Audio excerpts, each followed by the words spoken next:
Vethaan channel. வாழ்க வையகம் வாழ்க வையகம் வாழ்க வளமுடன். குரு வாழ்க, குருவே துணை. Today we are going to see about that uterus. Uterus is the internal female reproductive organ. It is a pear-shaped muscular organs. It is the internal female reproductive organ, as well as to that internally to be present in the center of the pelvis. It is a pear-shaped muscular organ. It is a covered with most of the muscles. That is muscles and muscular layers. It will be covered by the organs. It is a occur in the pear-shaped. And position is uterus is lies between the urinary bladder in front and rectum is a behind. It is the main position of the uterus is anteversions and anteflexions. Anteversions mean that is a forward inclinations occur. It is cause of the bladder, and anteflexions is it is a bending slightly forward that internal was between that corpus and cervix. It is anteflexions. It will be present like this in that anteflexion and anteversions. Next we will see that structure of the uterus. The structure of the uterus is 7.5 cm long, 5 cm wide. At fundus is 2.5 cm thick and weight is 60 gram during the pre-pregnancy states. During the time of the pregnancy, it is increased trimester wise. It is up to that the weight of the uterus up to 1000 gram it will be comings. And uterus is mainly in that long will be 7.5 centimeters. That is in that long uterus fully it will be occur in that 5 centimeter long and 2.5 centimeter cervix will be present. Next we will go for that parts. There are 4 parts of uterus will be present. One is fundus, second one is body, and third one is cervix, fourth one is the cervical canals. So now we'll see that fundus. Fundus is present between that two fallopian tubes. It is a upmost,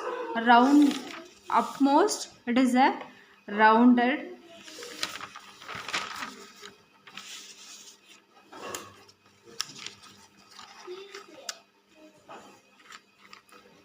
portion of the uterus.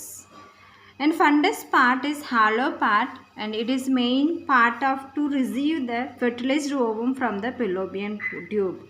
A tube to the uterus. And region of uterine tube is entered part are called cornea. This is the mainly we can able to see that uterus. This is the uterus means it will be. This is the fallopian tube. It is a this fellow from that ovary it would be fallopian tube would carry the ovum, then it will reaches to the uterus. And next we will see then body. From fundus to isthmus, triangle shaped part is called that body. So it is broader upper portion of the uterus is 5 centimeter, and isthmus is the lower 0.5 centimeter, and isthmus form as lower uterine segment at first trimesters. Is in that uterus.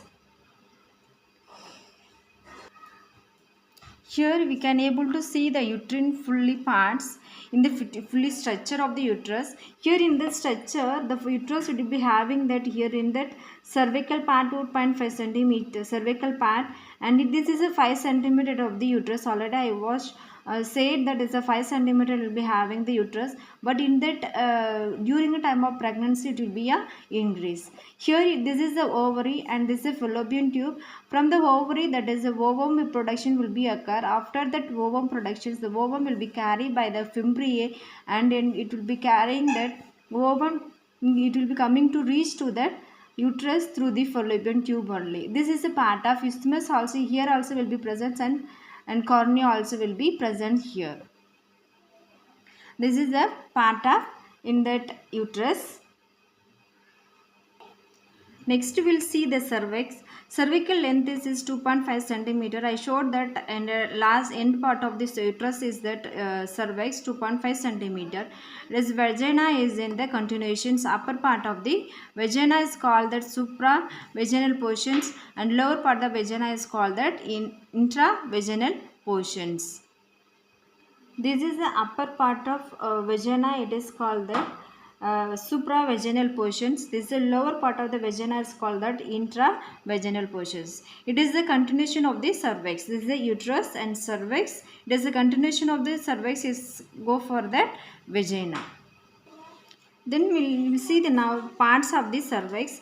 It is the internal voice and external voice. It's having the two main parts of the cervix. Internal voice opening between the isthmus and cervix, and external voice is a small round opening at the lower end of the cervix.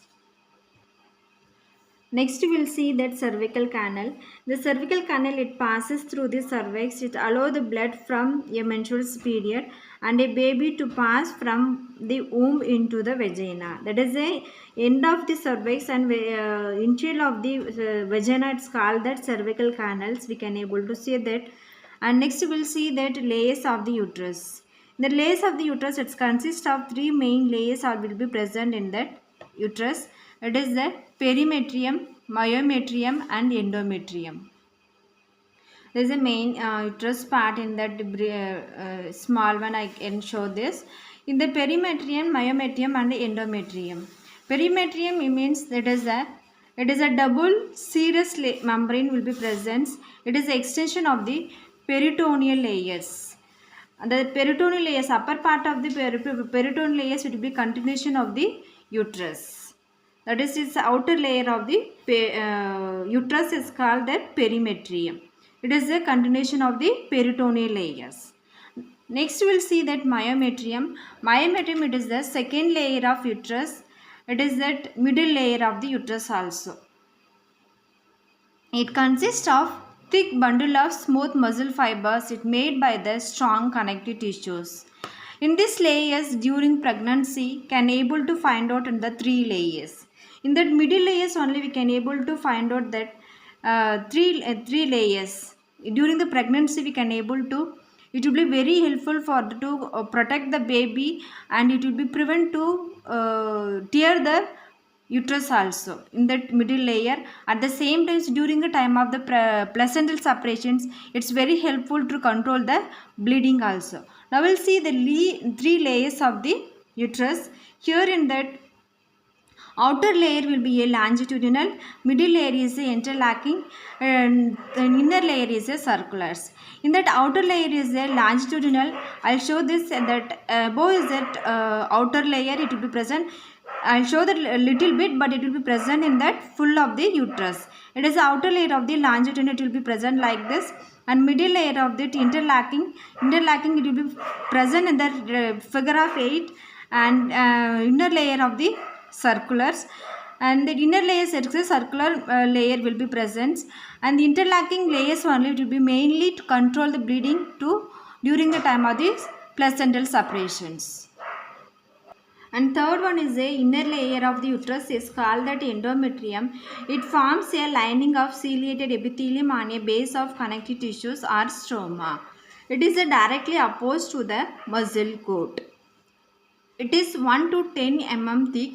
According to menstrual cycle, the thickness will be various also depending on the hormonal situations. The thickness will be various according to the menstrual cycle, means it will be day by day, and the thickness will be increased until it will be deliver the menstrual bleeding, and after the menstrual cycle will be stopped, it will be formulate that endometrium layer from 1 mm to. So the next we'll see that ligament of uterus. It is that there are 6 main ligaments are this following that. It is the first one is the transverse cervical ligaments. It also known as cardinal ligaments. It extends from the sides of the cervix to the side wall of the pelvis. This is transverse cervical ligament. This is a transverse cervical ligaments. It is started from the cervix to that and side wall of the pelvis. It is giving to that strongest muscle. It is giving to the cervix to the strengthness, as well as to during the time of the delivery time. It will be giving to that supporting to the cervix also. And second one is that uterosacral ligaments. In the uterosacral ligaments, it is passes backward from the cervix to the sacrum. You can able to see that uterosacral ligament. Most of you are seeing that pelvis as well as to the here, and that from the name itself, it's having that starting and end point of the ligaments. For here uterosacral means it is starting from the uterus and end of the sacrum. Uterus uterus is started in the cervix. It passes backward from the cervix. It means it will be started from the uterus only. So uterosacral, it passes from backward from the cervix to the sacrum. So uterosacral ligaments. You can able to see that this is a uterosacral ligaments. This is a sacral part. It leads to connected the sacral part, and this is a back of the cervix. It started from the back of the cervix. And third one is the pubocervical ligaments. In the pubocervical ligaments, it is passes forward from the cervix under the bladder to the pubic bone. It is a passes forward from the cervix under the bladder to the pubic bones. This we can able to see this pubocervical ligaments. It is a passes from the cervixal to under the bladder. It will go then reaches to the pubic bones. This is the pubocervical ligament. You can see this pubocervical ligaments. It is a starter from the cervix, and next go the under the bladder and reaches to the pelvic bone. That is the pubocervical ligaments. And next we'll see that fourth one, it is a broad ligaments. In that broad ligaments, it is a spread side of the uterus to the side wall of the pelvis. It is a main functions of the broad ligaments to supporting the uterus, ovary and fallopian tubes. It's a connected part, connected ligament in the uterus. So it spreads side wall of the uterus to the side wall of the pelvis. Spread side of the uterus to the side wall of the pelvis. And fifth one is it is the round ligaments. In that round ligament, it starts from the cornea of the uterus. I'll show that little bit in that this is a uterus figure in the outer part. If we are seeing that outer part, it is not in the inner. It is a outer part of the uterus structure. If we are seeing this, it starts from the cornea of the uterus. When it will be fallopian tube started no here, so there it will be starting that round ligament, and to insertion next it will be to insertion of the each fallopian tube. After that it will be inserted in the fallopian tube, and next it passes between the folds of the broad ligament. Already we saw that broad ligament where it will be present, so there it will be passes between the fold of the broad ligament, and next it will be inguinal canal, then it inserted into the each labia majora part. In the labia majora part, it will be end of the round ligaments. In the ligaments, it's having that 10 to 12 centimeter. And sixth one is the ovarian ligaments. It stands from the cornea of the uterus and behind the tubes between the folds of the broad ligament to the ovaries. The ovarian ligament is started from the cornea of the uterus, and it is line it will go on the behind this uterus between the fold of the broad ligament. Then it end of part will be a ovaries. And next go for that relations. Relations, it is a how it will be present that uterus will see now. First one is anteriorly it will be present that uterovesical pouch and bladder, and posteriorly it will present that uterovesical pouch and bladder, and posteriorly it will present the rectouterine pouch of Douglas and the rectum. And laterally it is present in that broad ligament, the uterine tubes and the ovaries, and superiorly it is present in the intestine, and inferiorly it is present in the vaginas. Now we'll see that functions of uterus. Main functions of uterus is under the four topics I given here. First one is the menstrual cycle, and second one is bearing of pregnancy, and fourth one is delivery, and third one is delivery, and fourth one is subinvolutions. Here in the subinvolutions it will be occur in the involutions. Involutions it will be occur in that uterus. It is a subinvolution is abnormal, but involution will be occur. Now we'll see that menstrual cycle. Menstrual cycle is taken place periodically till menopause. In that menstrual cycle will be started in that at age of 10 to 13 years. Nowadays it will be started from 8 years also, because of various causes. Until that menopause it will be occur in the menstrual cycles monthly. If it is menstrual cycle will be occur in that abnormally, means it does not occur in that monthly, it is the 25 to 30 days it is taken the menstrual cycle. It will not occur in that 25 to 30 days regularly, it will not occur, means that is abnormalities will be present. So in that time menstrual cycle will not occur normally, that pregnancy will be pregnancy will be occur in that difficult pregnancy, it will be difficult to occur. During menstrual cycle, the endometrium separated from the uterine wall and come out through the cervix.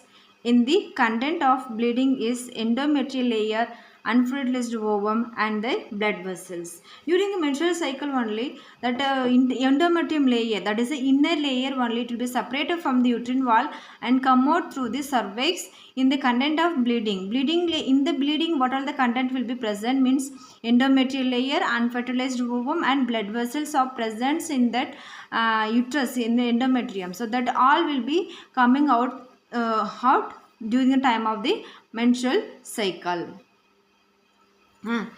Next we'll see second one is bearing of pregnancy.